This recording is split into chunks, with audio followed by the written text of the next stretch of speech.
If there is an emergency, please evacuate the building orderly and head across the street to the school administration building and wait for emergency personnel to arrive. Ms. Pedro will not be able to join us this evening, so we'll get right into things here. First up, we have our Portsmouth Award that was supposed to be given 2 weeks ago. Mr. Brady is with us this evening. If Mr. Brady would join me at the podium, please, sir. Feel that? Good, fine. Glad to hear that. All right.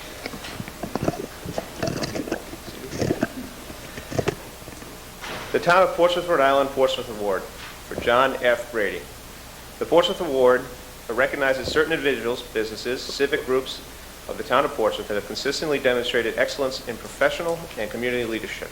And whereas John has served on the Glen Manor House Authority for over 23 years, and whereas John has held many positions during his tenure on the board as chairman, co-chairman, and continues as the board secretary, and whereas John was responsible for the development of the mission statement of the Glen Manor House and was instrumental in the creation of the nonprofit arm of the organizations, hence the formation of the Friends of the Glen Manor House.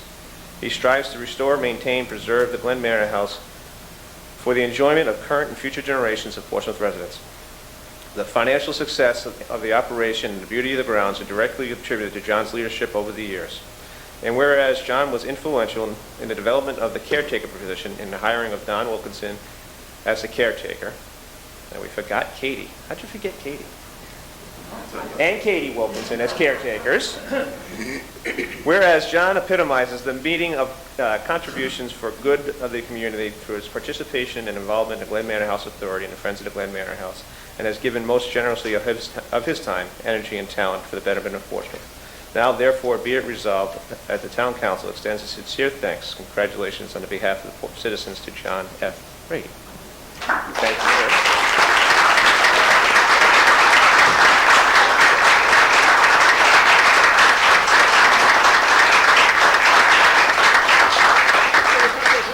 Say a lot of things if you'd like.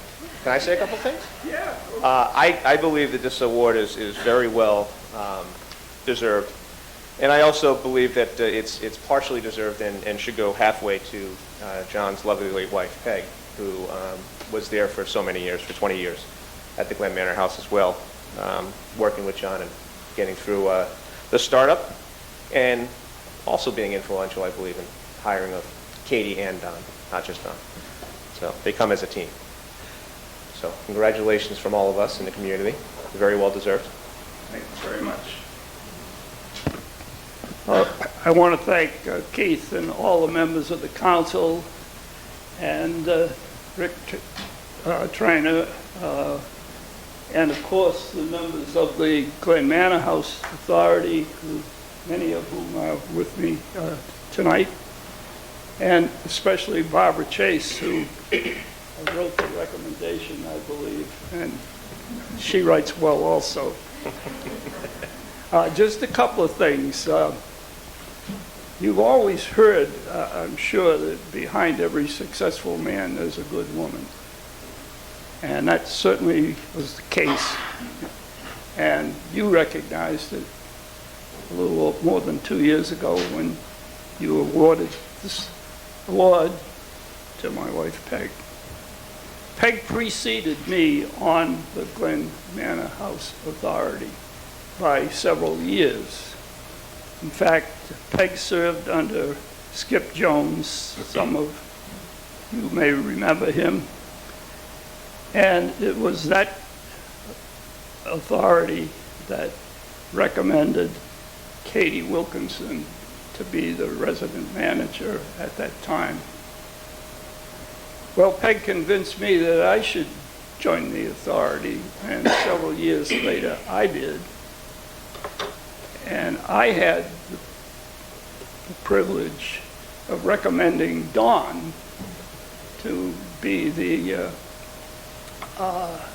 grounds and house and what have you responsible manager. And the results of those two selections are just fantastic. I hope you will join us this coming Thursday for the American Band concert at the Glen Manor House. It's one of the things I'm proudest of having started. One of my crewmates on my sailboat happens to be a bassoon player, and we got talking, and I said, how about having the American Band present a concert at the Glen Manor House? And I believe that was about 15 years ago. And they're going to be there Thursday night. The concert starts at 6:30, but you can come earlier, bring a chair, bottle of wine, and a picnic lunch, and enjoy that. The other commercial that I'd like to give to you is I hope to see many, if not all of you, at the annual meeting of the Glen Manor House Authority, which takes place the following Thursday, the 19th, I believe it is. At that time, Katie will give you an update on the financial situation of the Glen Manor House for the past year. I think she's going to say that sales were at an all-time high and eclipsed the $600,000 figure this year. So I hope that you will come. That meeting is at 7 o'clock, but we precede it with an attitude adjustment period, which is wonderful. We have wine and hors d'oeuvres on the grounds of the Manor House. People pay thousands of dollars for that privilege, and you have been invited, I believe, and I hope to see you there. So with that, I know you've got a lot of things on your agenda. I'll thank you once again. I want to thank my friends for being here and my family for being here. I mentioned to say Peggy's gone, of course, as you know, but she left behind 4 daughters who continually give me lots of advice, and 8 granddaughters to whom I occasionally give advice, which is not all taken either. And a number of them are here tonight, and Don and Katie are, and I'm just pleased that all of you turned out. And I'm sure you'll excuse us if we allow you to get on with your regular. Thank you. You don't want to stick around?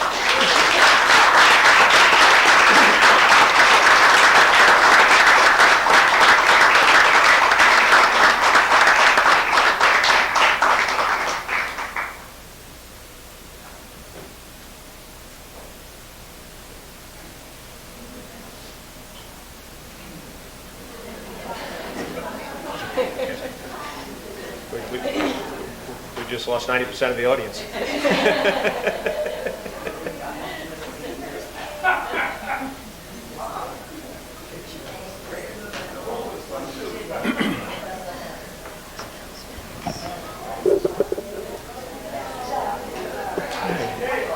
Next up, we have the consent agenda. We have bills from 6/27/18 and also from 7/3/18.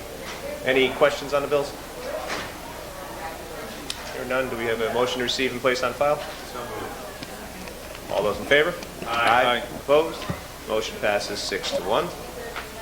5-1. 5-1, sorry. Ms. Pedro's not here. My math is off this evening. We have 2 licenses for Sariana T.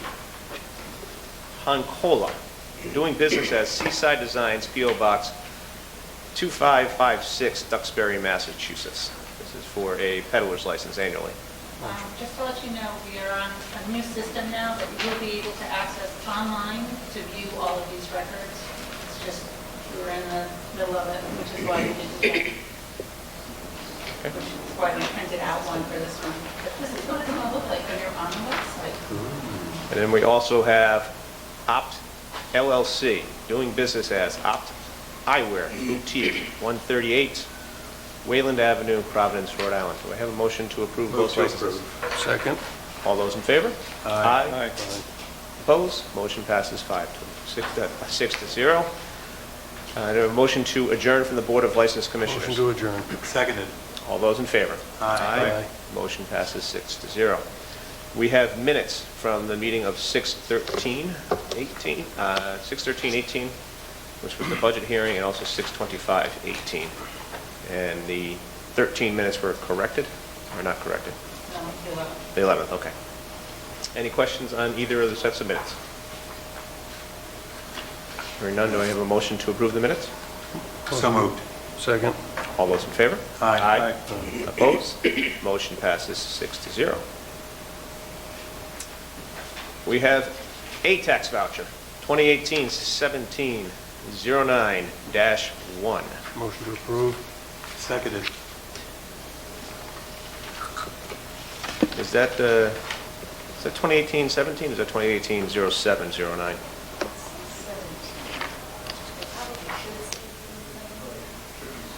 It should be 07-09, right? Okay. So that form says 17, right? Okay, so then we'll approve. Which one is it, Matt, in your official?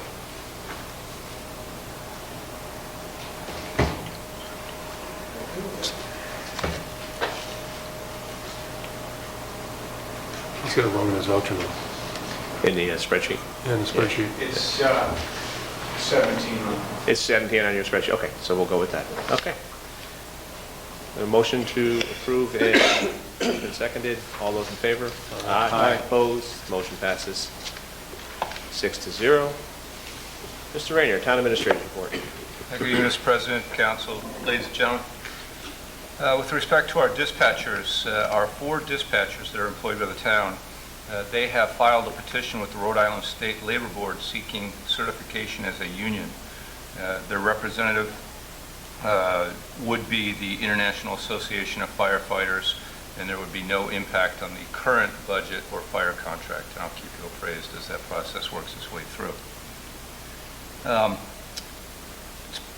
It's my privilege to announce that the Certificate of Achievement for Excellence in Financial Reporting has been awarded to our town by the Government Finance Officers Association of the United States and Canada for our comprehensive annual financial report.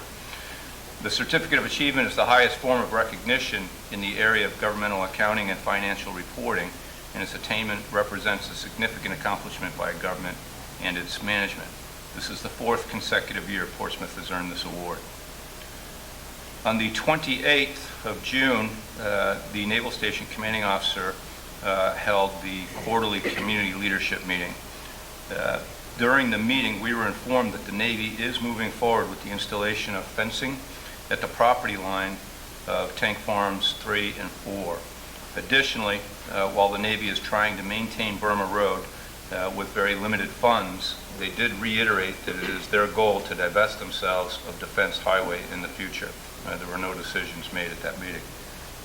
And with regard to the police construction project milestones this period, the building envelope is being enclosed and made weather-tight as we speak. Rough mechanical, plumbing, electrical, and fire protection construction is still underway, and interior masonry walls and stairways are being erected. Since the submission of the correspondence update attached to this agenda, an application for payment number 10 in the amount of $908,643 has been submitted. Upon certification by the architect, it will be transmitted to the Town Finance Department for payment. That brings total construction billings to date to approximately $3.5 million, and certified payroll affidavits are all current. Now, the project remains within budget, and the new building is still on track for substantial completion on time in October. And that concludes my report, Mr. President. Any questions for Mr. Rainier? I have one, Mr. President, from last meeting. I didn't know where to interject it. Sure. But I questioned the bills from last meeting, account 73500 or 1-87-87073500-0. I asked for accounting against the payment out of the special revenue funds to, upon the dock when I believe the council actually made a motion to take those funds out of contingency. I did an analysis of all 45 special revenue funds, and it was completed this afternoon, and we're going to submit it at the next town council meeting. Is that all right? There was a lot of work. I had to analyze every account. Correct, because I asked for a cash balance and the ins and outs. We have the income statement and the balance sheet for you, more detail than you've ever seen, Thank you. or will see. So you'll present that on the 25th? Yes? 23rd, sorry. Again, my math is off. Sorry. Thank you, Mr. Rayner. Thank you. Now we have resignations and appointments. We have a resignation from the Economic Development Committee of Mr. Dylan Young. Motion to accept with regrets Dylan Young's resignation. All those in favor? Aye. Opposed? Motion passes 6-0. And we have 3 new appointments to the newly formed Dog Park Operating Committee of Bunny Miller, Kerry Freeborn, and Jane Regan. Motion to approve. Second. All those in favor? Aye. Opposed? Motion passes 6-0. Up, we have new business, discussion and action, request permission to have the dead trees removed from the land surrounding the Prudence Island School at no cost to the town. Mr. Woodhead, want to just real quick, I know you've checked these out and they're all dead. Council President, members of the council, I did talk to Mrs. Holman, and she did send me all the pictures. They are all dead. There's 14 trees total. There's 6 swamp maples and 8 oaks. But she did send me all the pictures, so they are, the tree warden doesn't have to look at them. They're pretty dead. No leaves in July, that's a bad sign. Yeah, that's a bad sign. We have a motion to approve the request from the Prudence Island School Foundation. Second. All those in favor? Aye. Opposed? Motion passes 6-0. Thanks. When do you think you can get the trees down? I'll ask Mrs. Holman when we're going to do that. She wants to do it pretty soon. Just heading into hurricane season. Yeah. Except new business number 2, request council approval for new Sandy Point beach fees. Hello, Wendy. Good evening. Your Honorable Town Council, I'm requesting an increase of $5 for the non-resident 4-pack booklet. There has not been an increase since 2014. The other non-resident fees will stay the same at $10 Monday through Thursday and $15 Friday, Saturday, Sunday, and holidays. Anyone have any questions?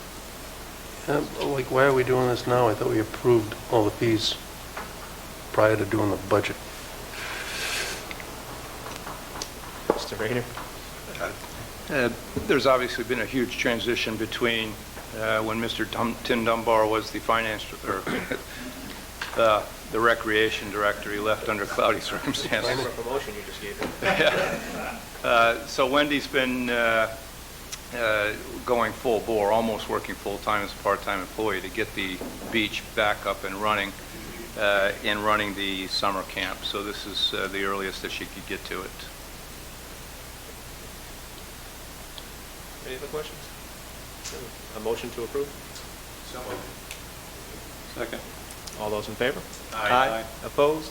Motion passes 5-1. Thank you, Wendy. Keep up the Thank good you. work. Got another question, Mr. Are we going to bring forward the fee increase at the transfer station for the mattresses? Is it any different? No, Mr. Kess, we have no control over that. That is a RIREC imposed fee for mattresses and box springs that cannot be recycled. We're just a pass-through. Thank you very much. I got a bunch of emails on that. Yeah. New business number 3, discussion and action and quick update on the harbor management plan. Mr. Crosby. I want to talk a little bit about what the harbor management plan is and why it's so important, and perhaps why it's taken so long for us to get this accomplished. But first of all, I want to commend Mr. Ryan on that very handsome jacket. I think that's just beautiful. That's just, I wouldn't have the guts to wear it. It's a beauty. I love it. I got it from the Ringling Brothers organization. So, Harbor Management Plan. The United States Coast Guard is the primary authority for navigational aids and marine boating safety in the state and federal waters. However, Title 46 of the Rhode Island General Laws confers upon Portsmouth municipalities the ability to regulate public waters in its jurisdiction. It gives the town council the authority to appoint a harbor master, adopt an ordinance, which grants him authority to supervise rules and regulations governing the public waters in our jurisdiction, to regulate the speed management and control of vessels, the size and location of all anchorages, mapping of mooring fields, to set and collect fees, importantly enough, collect fees for moorings, and to oppose penalties and violations of the ordinance and the fines to be recovered for the use of the town. So we have, normally what would fall to the U.S. Coast Guard, we can take jurisdiction to manage all those things in our waters. We have to make a declaration to do so. We have to first of all declare which waters that we are going to apply this management authority to. In our particular case, it's 3 harbors here in Portsmouth: Potter's Cove, Bluebill Cove, Coggeshall Cove, and all the waters bordering the town from the shore to a distance of 500 feet outward. So we say to the U.S. Coast Guard and to the state of Rhode Island that we're going to manage these waters. However, we can't just arbitrarily do what we want to about that. We have to, the same Title 46 that authorizes us to take jurisdiction over these waters if we want to, establishes CRMC.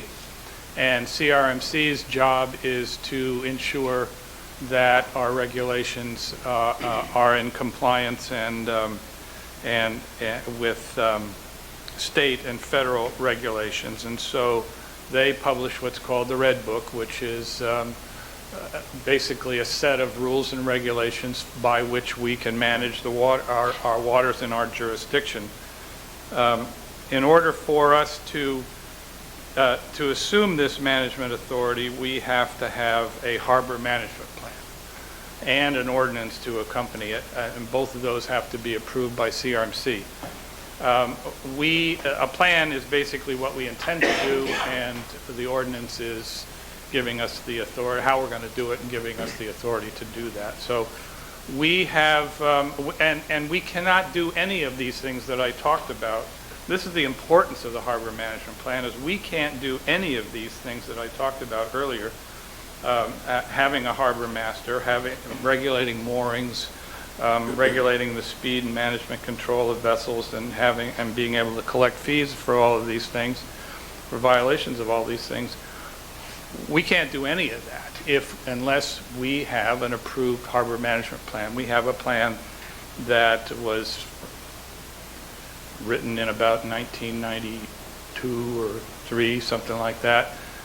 We've been operating, while we've been updating this plan, we've been operating under a series of extensions so that we can continue to have this authority. If this authority went away, we would have to pull all the moorings. We wouldn't have a harbor master. We wouldn't have any of those. We couldn't assume any of those management authority over these waters that we've designated that we want to. So we have been busy updating a harbor management plan. And CRMC has to approve it. There's a wrinkle, however, in this, and that is that all municipalities must apply to DEM for a water quality certification for elements of the harbor plan, which will likely affect water quality. So That piece right there is why we've been working on this forever. The CRMC adopted or provisionally approved our very first draft of the harbor management plan. It wasn't really a CRMC. CRMC didn't have any problems. They, of course, require a water quality certificate from DEM, and that's what we've been working on ever since. So we sent our draft plan to apply for water quality certification. DEM identified a conflict between the designated use of shellfish harvesting for human consumption in SA waters. The water classification for almost all of the coastline of Portsmouth is SA waters, which is direct human consumption of shellfishing and swimming and so forth, pristine waters. And the activity of gray water discharge from boats in designated mooring fields in these same waters. This was their fear, and they brought it up rightly so, is that overnight use, this whole concept of overnight use of boats in our mooring fields. In order for shellfish harvesting to continue in the SA waters during seasonal, this is basically what happens in Inner Potter's Cove, for example, is there's a seasonal closure there. You can't do any shellfishing. They downgrade the water from SA to SAB, and essentially the way we had set it up with the original plan had basically the entire coastline of Portsmouth was one big mooring field. And so CRMC said, no, you can't do that. We have to designate specific mooring fields. We did so. We reduced the size of the mooring fields by about 40%, so that there was certainly an awful lot less in order to regulate in the mooring fields. And so seasonally downgrading these SA waters in order to be able to permit a mooring field that would result in overnight use was going to be completely unattainable. The Clean Water Act, EPA provisions in the Clean Water Act are very stringent, and that was just not going to happen. So the first step, this no overnight, so DEM basically said, in order to get a water quality certificate, you have to have no overnight use in your mooring fields, which is, of course, an enforcement nightmare. Who was going to do that? How was that going to happen? In our original draft, we had land patrols at night, and it was just going to be a nightmare. So we began talking with DEM about we said to them that all of the overnight use really doesn't take place in a lot of our mooring fields. They're basically parking lots for people with boats, and so we began this long discussion with DEM about what is a destination mooring field and what is a parking lot mooring field. The parking lot mooring fields, including riparian moorings, were not expected to have overnight use, and these destination mooring fields, DEM felt would be likely to have overnight use, and so that would be prohibited in order to have those, in order to be able to designate those as mooring fields. And a lot of this discussion went back and forth with them. It would sit on my desk for a month, and then we'd go back, or the Harbor Commission would work on it a bit, and then we would go back to DEM and say something. It would sit on their desks for a month or two, and then it would come back and forth. So this is a lot about why it's taken so long to get this done. But we ended up whittling it down to just 3 destination mooring fields, and then finally down to just 2, BBC 1 and BBC 2 inside Bluebill Cove. The third was a mooring field outside of Potter's Cove, along the coast outside of Potter's Cove, And there was a lot of discussion about whether that was a destination field. It was very exposed, and there was not a lot of, ultimately, the DEM decided that there was not going to be a lot of overnight usage, and so that was taken off the table. So we really just have the 2 mooring fields inside Bluebill Cove, that if we wanted to have them, that we would have to have this downgrade of SA waters into SAB waters. And as you know, we have a lot of aquaculture in Bluebill Cove as well, so it was going to just, kick the hell out of the aquaculture people that were there as well. So we were casting about for something to do, and the Harbor Commission asked a pretty simple question, is can we regulate gray water discharge in the same way that we regulate wastewater discharge? And the answer was kind of complicated. It didn't, but ultimately DEM said that, yeah, I guess we can. And the Harbor Commission worked on some language, and we sent it up there, they sent it back, we sent it back and forth, but ultimately we came up with a solution to this problem, and it's written into the harbor management plan. It says, in order to maintain water quality certification for this harbor management plan and to ensure that there are no adverse effects on water quality in certain designated SA waters under Portsmouth's jurisdiction, the town will establish and enforce a no gray water discharge from boats whose owners hold mooring permits for mooring fields in the 2 mooring fields in Bluebill Cove. As a result, mooring fields BBC 1 and BBC 2, although expected to result in overnight use, can be established in SA waters. So this was written into our plan. CRMC loved it. DEM has loved it. We put in a pair of actions. The plan generally has goals, policies, and action items to implement it. We put in a couple of actions.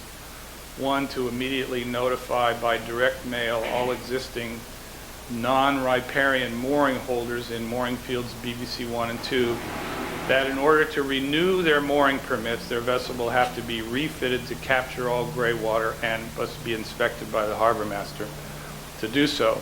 And the second was to modify the mooring field permit the mooring application for those 2 mooring fields to include a contractual statement that gray water discharge is prohibited within these mooring fields, and for a valid permit to be issued, all vessels will have to be refitted to capture all gray water discharge. And the vessels must be inspected by the Portsmouth Harbor Master or his or her designee to certify such modifications have been made. So it's a fairly simple, there's maybe a dozen, I don't know, Tom, you can, how many moorings are in those 2 fields? I think it's about 28. Yeah, it's maybe 2 dozen. So those people, if they want to get a permit to have a mooring in those fields, will have to modify their boats in order to capture all the gray water. And we think that that's a very workable solution to this very intractable problem. And so we wrote it into the plan. We're going forward. DEM loves it. CRMC loves it. We're all set to go. The problem was, and this is something that was an oversight on my part, is we had it in the plan and everybody loved it, but I didn't put any, I didn't refer to that in, I didn't insert any language in the ordinance in order to be able to make this happen, to give the harbor master the authority to do that. So that was something, the ball is back in my court right now in order to put those couple paragraphs into the ordinance to give the harbor master authority to carry out this plan. The other problem, and this has probably taken more time than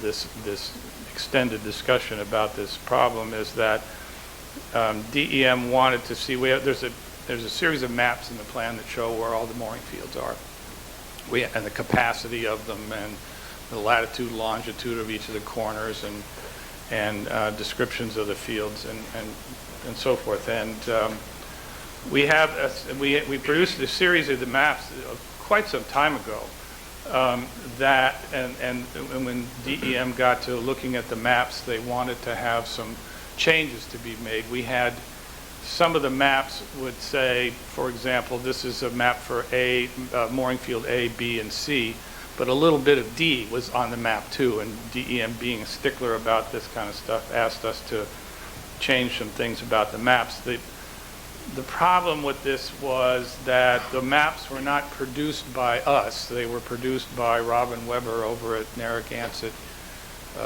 She did the GIS on the maps, and we only ever got them as PDFs. And so making these minute kind of, these changes, we basically had to recreate the maps. We had to come up with all the GIS layers to recreate these maps. And Mike has been working on it. Mike has a great deal of stuff that he has to do too, as I do. And so it's taken us quite a while to get those maps modified. He's got drafts of them on my desk now. So the next two steps to happen is for me to review these maps and make sure that it's what DEM wanted, and then to insert that language into the ordinance, and then it goes off and to DEM. We will get our water quality certification from DEM, then the plan comes to you. It goes to CRMC for provisional approval, including the water quality certificate, which they've already done. So it's just going to be a check off of the minor things that we've changed. And then it comes back to you for adoption. And then it goes back to CRMC for final approval. So that's where we are. It's a little bit of a long-winded, but I wanted you to know about the importance of the harbor management plan and why it's perhaps taken so long. Thank you, Gary. Any questions for Gary? I just have one. Is Angelo Liberti, did he retire, or is he? No, I was on the telephone with him just at the end of last week, talking about And he's happy these with very that things. plan? He's happy with this. He and I are both lamenting about lack of staff to make things happen quicker. So, yeah, he's right in it. He ended up, as a matter of fact, he ended up being the one to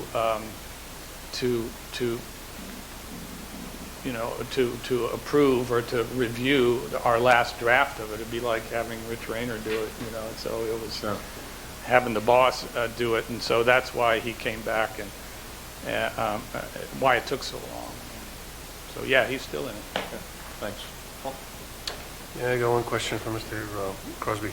On the enforcement side, when we do the inspection, is it going to be like an inspection sticker that's going to get attached to the hull to make enforcement easy? Well, perhaps, but it will. It basically will mean that they will not be able to get a permit. First of all, they will not be able to renew a permit for a mooring in these fields if they haven't made the changes, and nobody will be able to get a new permit for any of those. So those 24 or so will be kept track of. It won't. I don't think it will be necessary for there to be a sticker. We probably could come up with something like that so that. The only thing I was thinking is the way Bristol does it is they put a sticker on the hull, and if the harbor master has not seen the boat, and somebody uses my mooring, then he gets hauled away. Yeah. Because he hasn't been inspected. It's a pretty easy. Yeah, I should think so. It's a high reflective tape, no different than. We could probably do something like that pretty easily. Thank you. Ms. Ujifusa? Gary, the seasonal downgrades that you were referring to, when are we still experiencing that? Well, yes. Inside Inner Potter's Cove, for example, gets seasonally downgraded so there's no shellfishing in there during the boating season.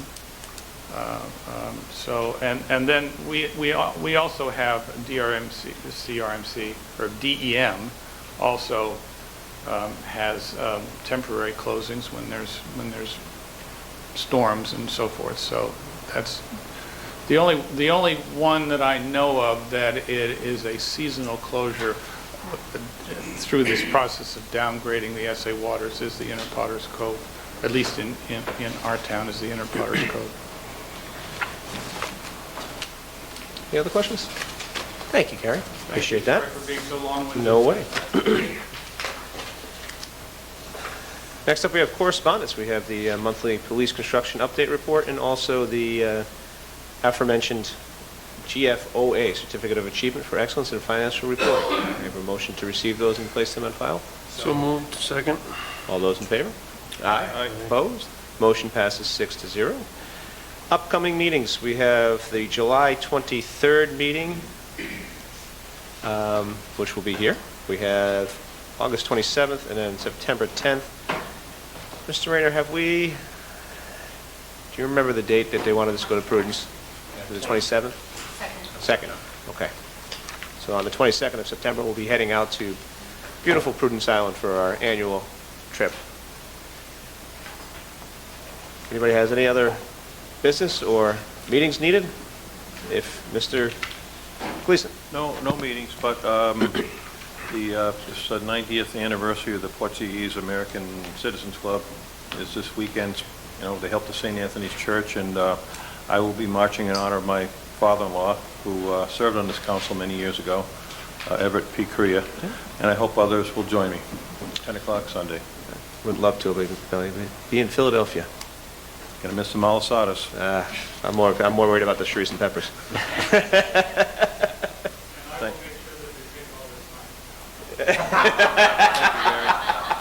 Thank you, Gary. And I'll call you if they don't. Motion to adjourn. Second. All those in favor? Aye. Opposed? Motion passes 6-0. Thank you.